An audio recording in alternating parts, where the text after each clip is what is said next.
All right, and we're back. So as you can see, the bike is now sitting sideways. And the reason for that is because to install the skid plate, you can't have the center stand activated. It doesn't work because you're going to be manipulating the pins that the center stand connects to. So let's go over this real quick. Once you have the brackets installed, the AltRider brackets, the skid plate install is really straightforward.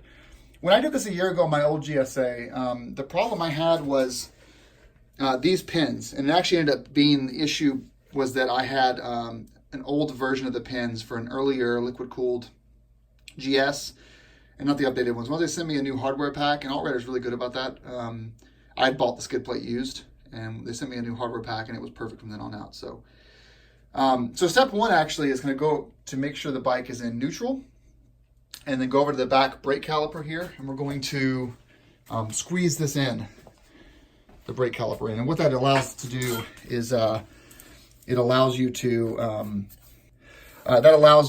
drop the rear brake lever all the way down, because that's essential to get to the pin. So you can see the pin over here fairly easily. It's underneath the shifter right down there, little black thing.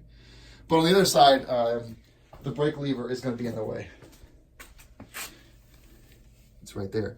So you have to be able to get this all the way down to get through it to it. So here's our brake lever, or passenger side. Underneath here is actually a little pin. You can see it right here.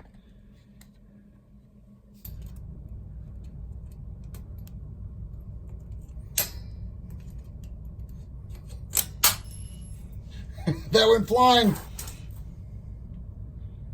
Okay, so now we have the pin removed, obviously. Don't lose it, though. It's going to go flying. If you're not careful, hang on to it. We've got our aluminum pin. I'm going to grease it down a little bit. Just some lithium grease. I don't know if that's the right grease to use, but...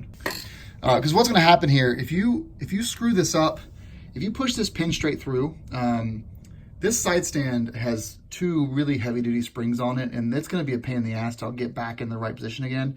I've actually followed a thread where a guy was like really struggling with this because he pushed it through. So when you're pushing this thing through, you want to make sure you don't lose you know, the way this is mounted up here. So we're just going to take this here, pushing it straight through.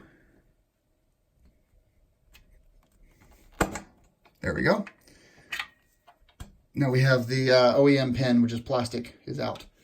You can put that aside for when you sell the skid plate. Okay, now we're going to do the same thing on the other side.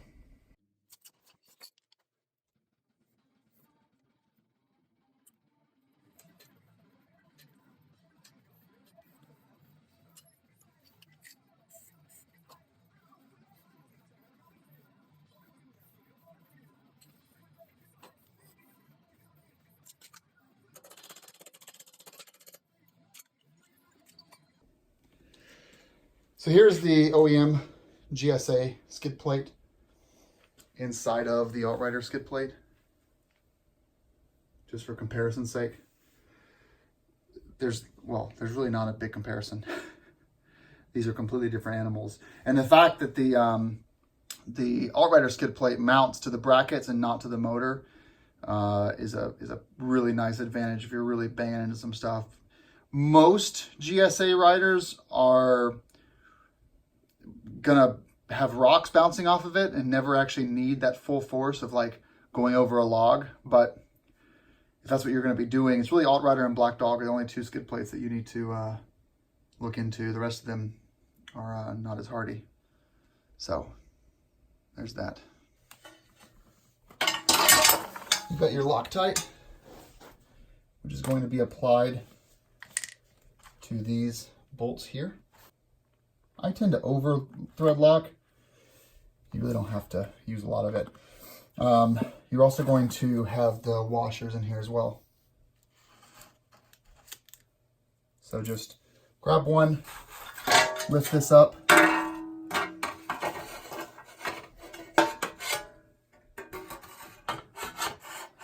Well, I'm just gonna get this started on this front bolt.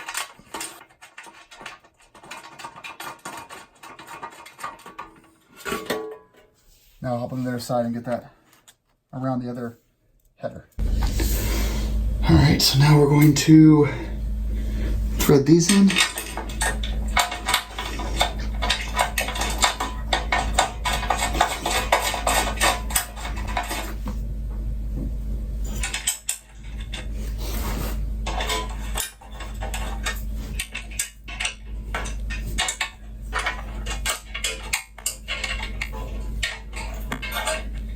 I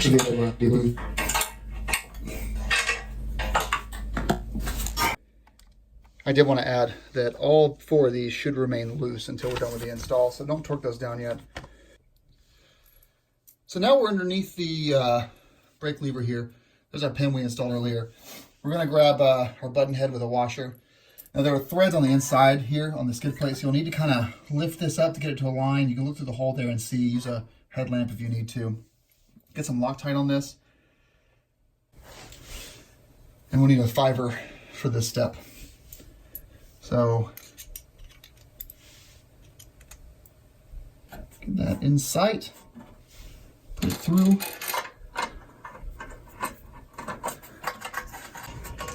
Now I'm not going to tighten this down yet because I'm going to go ahead and go to the other side and do the other side as well. And then I will torque it down to 10 Newton meters. Okay, so now we're on the left side. Same thing applies, but you have to probably lay down unless you have a bike lift because you have to be able to see if the threads are lined up.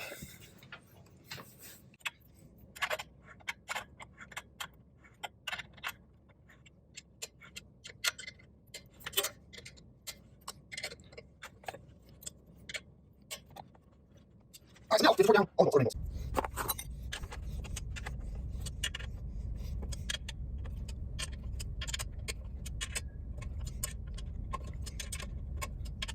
other side.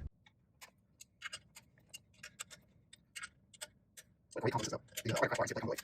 If you have that first, then hit that. See if it's all.